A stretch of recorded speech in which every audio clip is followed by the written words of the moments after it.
Ang mga ahas ay hindi masyadong kumakain ng mga tao dahil para sa kanila ay napakalaking pagkain ng mga tao.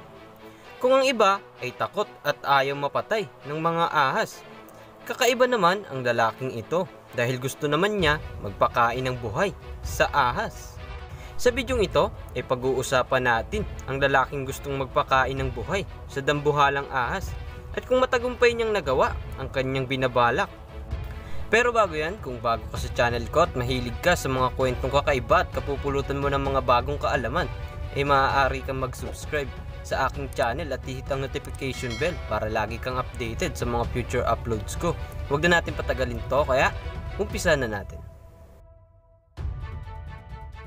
Taong 2014, ang lalaking nagngangalang Paul Rosalie na may edad na 27 years old ay nagplano na magpakain ng buhay sa isang ahas. Unang araw bago niya gawin ang kanyang plano ay naghanap muna siya ng mga taong makakasama niya upang kuhaan ng video ang mga mangyayari. Nang makahanap na siya ng mga makakasama niya ay naghanda na ang mga ito ng mga gamit at kamera na kanilang dadalin. Kinabukasan pagdating nila sa kagubatan ng Amazon ay nagumpisa na silang hanapin ang isang uri ng ahas na kaya siyang lunukin. Ito ay ang giant anaconda na madalas na sa Amazon mo lang makikita. Hindi rin naging madali ang paghahanap ni Paul at mga kasama niya sa nasabing ahas dahil sa dami ng mga kakaibang hayop na naninirahan dito, tulad na lang ng mga peligrosong pirana at mga nakakalasong gagamba. Dagdag pa dito ang mga daga na halos kasing laki ng isang aso. Di naglaon ay natagpuan na nila ang kanilang pakay. Ang giant anaconda na nakuha nila ay may timbang na 220 kilos at may habang 24 feet.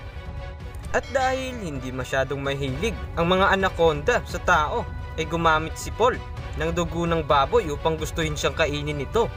Bago magumpisa ang pagpapakain ni Paul sa ahas ay nagsuot muna ito ng protective gear o espesyal na kasuotan. Ang kasuotang ito ay ginawa ng mga engineer na nag-aaral patungkol sa mga ahas.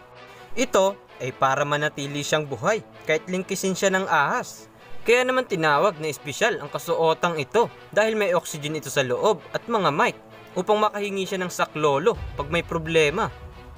Ikaw, sa tingin mo, magagawa niya kayang mabuhay mula sa pagkakalingkis ng higanteng ahas? Sa paglagay niya ng dugo ng baboy ay agad naman itong naamoy ng ahas, kaya naman agad siyang nilingkis nito. Dahan-dahan namang nilulunok ng ahas ang ulo ni Paul. Handa naman ang mga kasama nito kung sakaling magkaroon ng problema. Ilang sandali pa ay bumilis ang heartbeat ni Paul at nagsabi na parang mababali ang kanyang braso at mawawasak ang protective gear. Dahil dito ay agad naman nagtakbuhan ang mga kasama nito upang tulungan siya. Pagkatanggal ng nakapulupot na ahas ay nagsabi ito na kung wala ang protective gear ay nawasak na ang kanyang ribs at mga braso. Sa plano niya na magpalunok ng buhay ay hindi siya naging matagumpay. At syempre bago tayo matapos ay may konti lang tayong trivia mga kabayan. Ang mga ahas ay may asido sa loob ng kanilang mga katawan para panunaw ng kanilang mga pagkain. Kung malunok ka ng buhay ng isang ahas ay may 1 linggo ka pa para mabuhay. 1 linggo bago ka tuluyang matunaw sa loob ng katawan nito. Sa tingin mo, maganda ba ang plano niya na magpakain ng buhay sa isang ahas?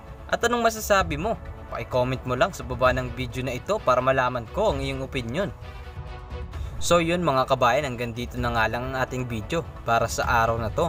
Kung nagustuhan mo nga, please like, share, and subscribe. Hit the notification bell para lagi kang updated sa mga future uploads ko.